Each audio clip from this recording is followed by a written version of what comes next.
سلام رفقا، من اومدم که یه VPN عالی برای آنلاین بازی کردن در فوتبال به شما معرفی کنم که شما با استفاده از این VPN بتونید در ایونت آنلاین ها بازی کنید و کوین های ایونت آنلاین ها رو دریافت کنید، یا اگر دیویژن پلی میدید بتونید به راحتی به پینگ عالی دیویژن رو پلی بدید.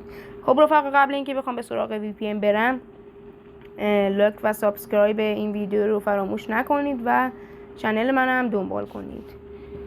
خب به سراغ VPN میریم. اسم VPN Nest VPN هستش. با صبر کنیم تا 100% پر بشه. بعضی موقع زود پر میشه، بعضی موقع هم دیر.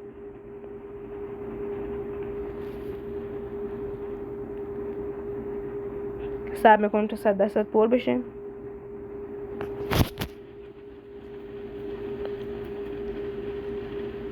Galaxy A175 เครื่องแรงเล่นลื่นเอฟไวไลฟ์ไม่สะดุดกดทันทุกดิวดู تبلیغ رو رد میکنیم. حالا میزنیم رو گزینه استارت. دوباره تبلیغ رو باید این تبلیغ هم ببینیم.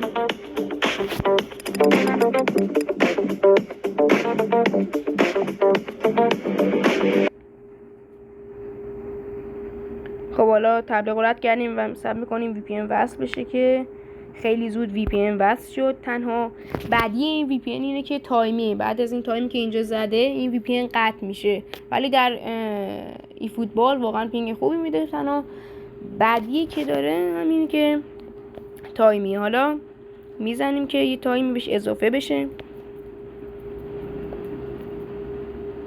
خب رفقا، یه تایم 6 دقیقه‌ای به این VPN اضافه شد و شد 43 دقیقه. حالا باید بریم و وارد ای فوتبال بشیم تا این VPN رو تست کنیم.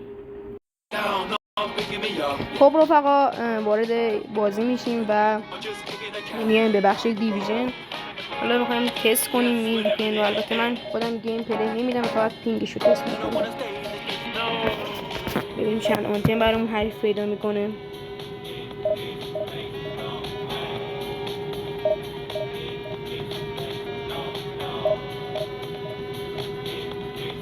این بار حریف پیدا نکرد. حالا چون من یه جایی هستم نتم ضعیفه، به خاطر همین هم هستش که گفتم گیم پلی نمیدم. حالا یک بار دیگه بزنید دنبال حریف بگرد، سرچ کنم حریف پیدا میکنه یا نه.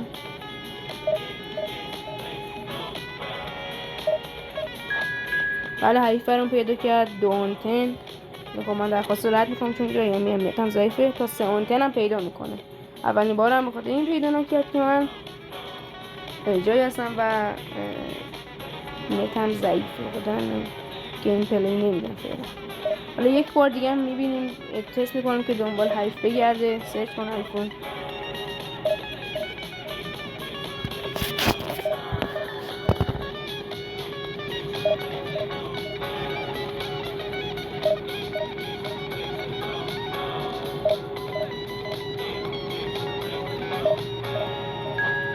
بله، دوباره حریف برامون پیدا کرد. 2 آنتنه تا 3 آنتن هم میگم میاره، ولی الان چون من جایی هم فعلا نتم ضعیفه و البته به منطقه هم بستگی داره.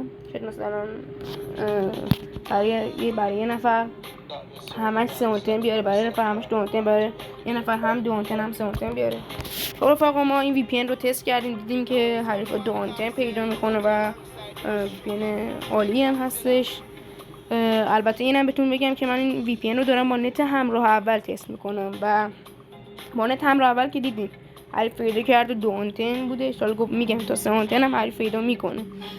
و حالا شما برید و با نت ایران3 مخابراتون رو تست کنید و تو کامنت ها بگید که ببینید چه جوری بوده، این برای نتام خوب بوده یا نه. که اگه خوب نبوده من برم یه VPN های خیلی مخصوص این نتام پیدا کنم که بتونید راحت اونه که نتشون ایران3 و مخابرات برن راحت ایونت آنلاین ها رو بازی کنن، یا مثلا اگه میخوان دیویژن بازی کنن. امیدوارم که این ویدیو برای شما مفید بوده باشه. لایک و کامنت و سابسکرایب این ویدیو رو فراموش نکنید و چنل منم دنبال کنید. ممنون. خدا نگهدار.